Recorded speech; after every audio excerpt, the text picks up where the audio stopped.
Israel's military claims to show... You tell us your side of the story. Your side of the story. Hamas has underground tunnels and basements, but they sure know how Pearl to torture. FM News and You World.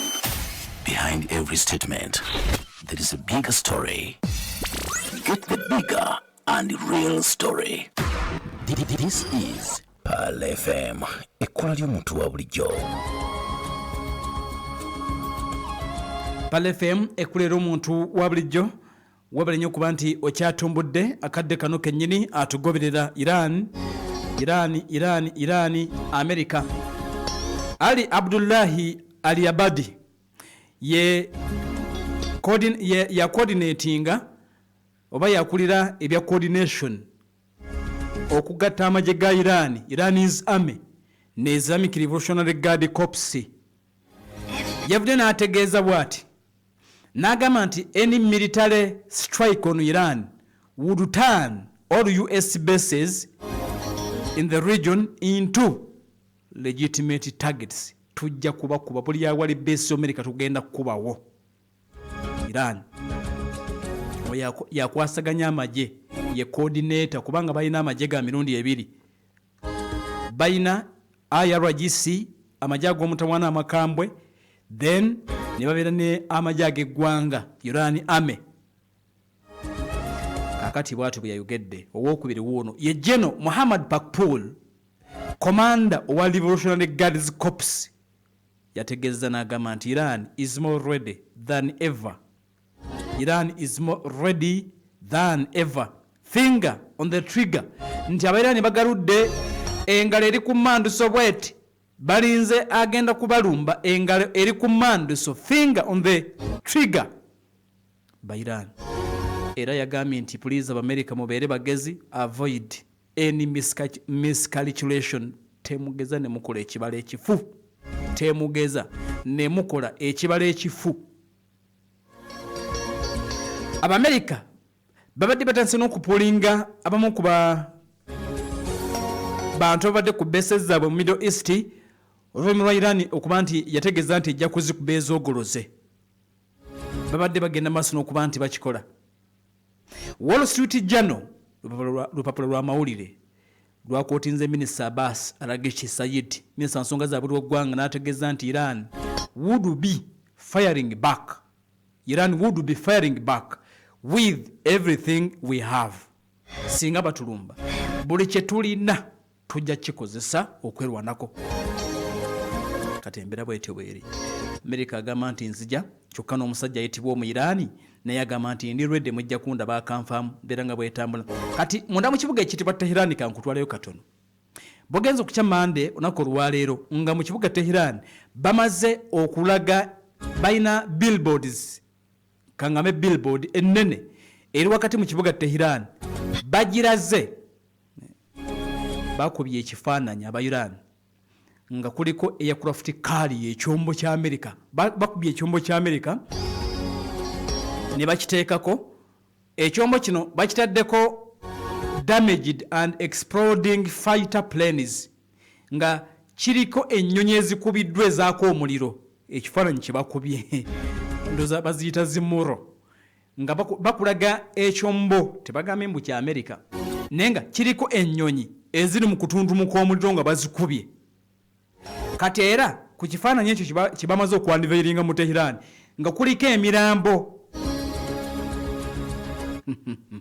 nga kuliko emirambo, kuliko ennyonyi ezikubiddwa, nakyo nga kikubiddwa tekikyatambula nga bakyogolozza. Nga bw'omanyi nga bwe wali olabye emmotoka egudde kabenje esogonyose, nga bwe wali olabye ekyombo nga kikubiddwa nga ennyonyi ziri okwo, abafu bali okwo.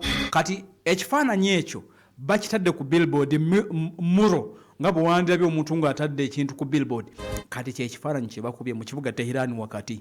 Kati ne bateekako ebigambo wansi ne bagamba nti if you saw the wind, bw'oba osize empewo, you will reap the whirlwind oba the whirlwind. Bw'osiga empewo olowooza ogenda kukungula ki? Iran bamaze okyanivayiringa olunaku oluyise ng'osaaga mu kibuga wakati we bakitadde nga bakulaga ekyombo nga bakisesebudde kati nga ekkala z'omusaayi bazitaddeko obusita ng'ate ziringa ezaagala okufaanana na bbendera y'eggwanga lya Amerika.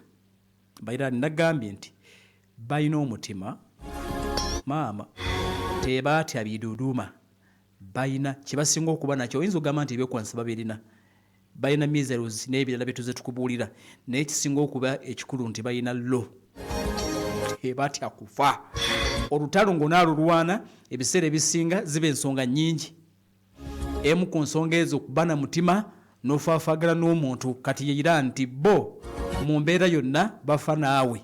Ekyo kye basinga okuba nakyo, oba obasinga amaanyi naye bafa naawe. Kakati kyekyo mbeera nga bwetambula. Kakati ng'ekyo tukivuddeko, mbadde mbagamyeko nti amawanga agamu gatandise okugamba nti oba tubireke oba tukube. Tutegedde nti Amerika n'eggwanga ettibwa erya Iran ensonga zaabwe zituuse, zigenze maaso n'okuba nti zireeseewo ebigambo n'okubagana empawa. Ina saako eya Donald Trump yo emaze okulabika nti munnange yeekutulamu, okusinza ku mukutu gw'amawulire baguyita Hayom, gufulumira munda mu ggwanga ettibwa erya Isirairi. Batugambye nti Trump's core, most of Trump's core team, abasinga okubeera ku lusegere lwa Donald Trump bagamba tugende tukube. Abasinga bagamba nti it is time tugende tukube. Abasinga kakati babagamba nti bebasinga, kitegeeza nti emikisa gy'olutalo gibeera mingi. Abasinga abeetoolodde Trump omuli n'amawanga agamukkiririzaamu bagamba tugende tukube. Most abasinga tugende tukube. Now backs military strikes aimed at even regime change. Bagamba nti ate bwe tugende tukuba ne gavumenti tugikyuse, ekyo kiggwe lumu, tugende tugikyuse. Kaakati tutegedde nti special envoys okuli Steve Witkoff yabadde abeera ennyo mu by'okuteesa ne Iran, mulimu ne gubayita Jared Kushner. Bagamba nti atwandigize tutambule ne diplomacy, at least tutambule ne diplomacy, nga bano bayambibwako eggwanga ettibwa Qatar, Saudi ne Turkey. Baagala Saudi, Turkey ne Qatar bo baagala diplomacy. Bagamba Donald Trump nti tugende mu maaso ne diplomacy. Abakungu batukwasa ba Jared Kushner, Steve Witkoff, tujja tutambula ne diplomacy be bamugamba. Kati Trump abasinga obungi magaye bamugamba zivuge, era ne Ayatollah gibwewo ne gavumenti yonna eggwanga tulitereze. Kati Saudi, Qatar ne Turkey n'abakungu abalala bagamba Trump nti nedda. Naye ate era waliwo amawanga agagamba Trump nti wamazivuge. Amawanga gano tutegedde nti mulimu Isirairi agamba tugende tukube, tugende tukakuba akasajja tukamalirize kalina essagaliko, tukatereze tukateeke mulani tukakuba ekiboko. Mulimu Isirairi yasooka mu baagala Irani akubwe, Isirairi afuuyirira zirwana. Owookubiri ye Bungereza UK gamba nti oyo akubwe. Owookusatu ye UAE, United Arab Emirates, egamba nti bamukube. Owookuna ye Jordan. Bano basupporting a potential attack and offer intel and logistics. Owulidde beetemyemu with warships, jets n'abaserikale nga bongera okuba nti basemberera Iran. Kizibu nnyo okulowooza kigenda okuba nti kiddako, naye nga waakiri amawanga agalinaanye Iran bwe gatyo bwe gayimiridde akadde kano kennyini. Mbeera nga bwetambula, tulinze tulabe ki ekinaagenda mu maaso n'okuba nti obaolyawo kibaawo. Naye nga Iran bwawaga ng'alina emizinga ne air defense systems ne drones, America atubuulidde nti kale kati bino tabibuulidde ba Iran. Ne Trump yeewaanye agambye nti balina ekyokwanisa kye baakozesa jjojjuuzi e Venezuela nga kyabulabe tekirabwangako, banaakireeta Iran tetumanyi kyakulwanisa kyekyo. Kankikubuulire wano NPAL FM. Report in depth.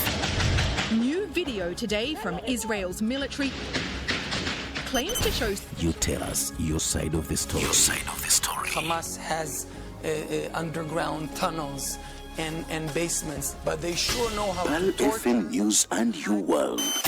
Behind every statement, there is a bigger story.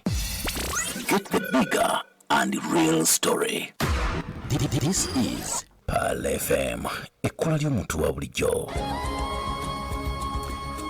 Mukulembeze wa ggwanga lya America tetumanyi atukanga bukanzi akanga Irani akanga bale ba America ayagala kuvimba buvimbi oba akakasa naye kale kankubuli ekyagambye Trump uno ategeezezza n'agamba nti US used secret weapon to disable Venezuela equipment in Maduro raid.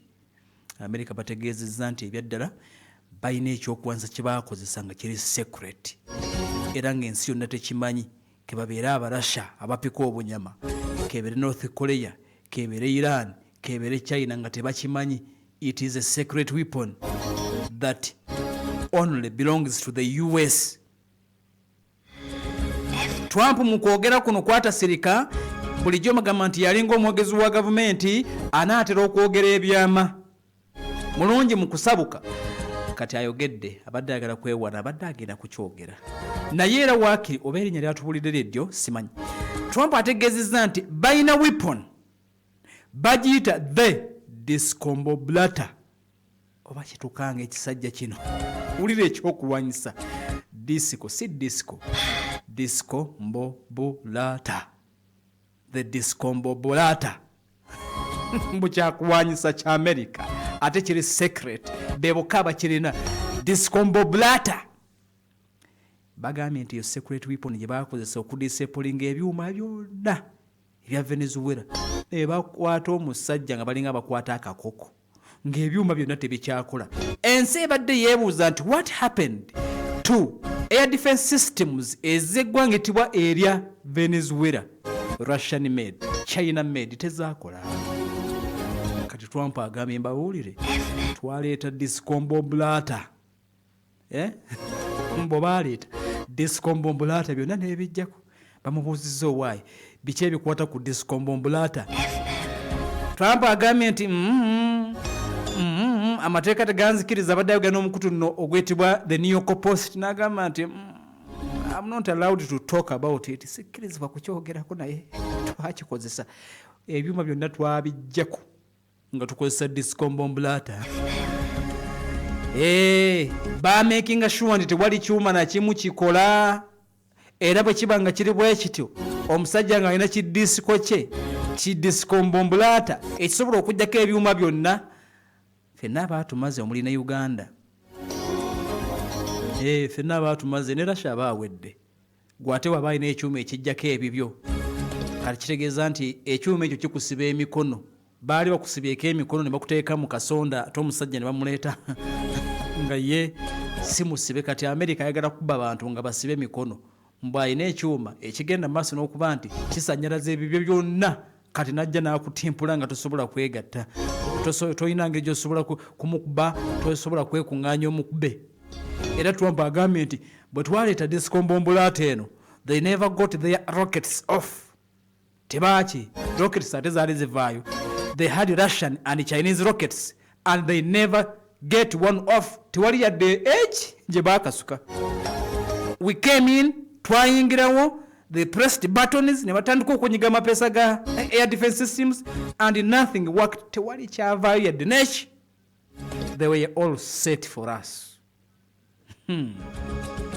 Kyokka agambye mutakkirizibwa kwogera n'ebyo abyogedde. Almost all the lights in Caracas n'amasanze gaavaako. Ewa Maduro wennyini nnyini buli kintu kyavaako n'amasannyalaze. Era Maduro ne bw'omubuuza nti wayi twakwata naye tamanyi. Kaakati Trump agambye nti bwe tuleeta ekiyuma ekyo oba wiponi eyo tuba tumanyi ekkubo lyo tuba tukumanyi ekikwatako buli kimu. N'olwekyo bwe panka empola America alina discombobulata akuba ekyokuwasa kye bayita disco nze kankisaleko erinnya panvu akuba disco kakati munnange n'otandika okutagala ebyuma ne bivaako yeewaanye sseba agambye air defense system z'Omumerika z'Omuchina n'Omurussia zaavaako kuba twali twebuuza nti zaabaaki. Omusajja tebaba nga baamulyabo muliruku abaala ne bagaana okukola ne bamukwata. Trump agambye nti sigenda kwogera bingi kuba tebanzikiriza kubyogera simanyi baali abatamukkiriza kubanga ye commander in chief naye agambye sigenda kwogera nnyo wabula engeri gy'asabuka ennyo tasirika era alina byayogedde agambye erinnya nti ye discombobulata tetunnabakakasa oba lye lyettuufu wabula agambye it is a secret weapon. Kati ekibuuzo kiri nti mwe abawagira Iran singa omusajja aleeta disiko yeeno discombobulata ye n'agituuza okumpi ne Iran, mulowooza Ayatollah obusajja bwa tebugenze mmujjayo wansi mu banka gy'ali? Nze naawe. Report in depth. New video today from Israel's military claims to show You tell us your side of the story. Your side of the story. Hamas has underground tunnels and basements, but they sure know how Pal to torture. FM News and You World. Behind every statement, there is a bigger story. Get the bigger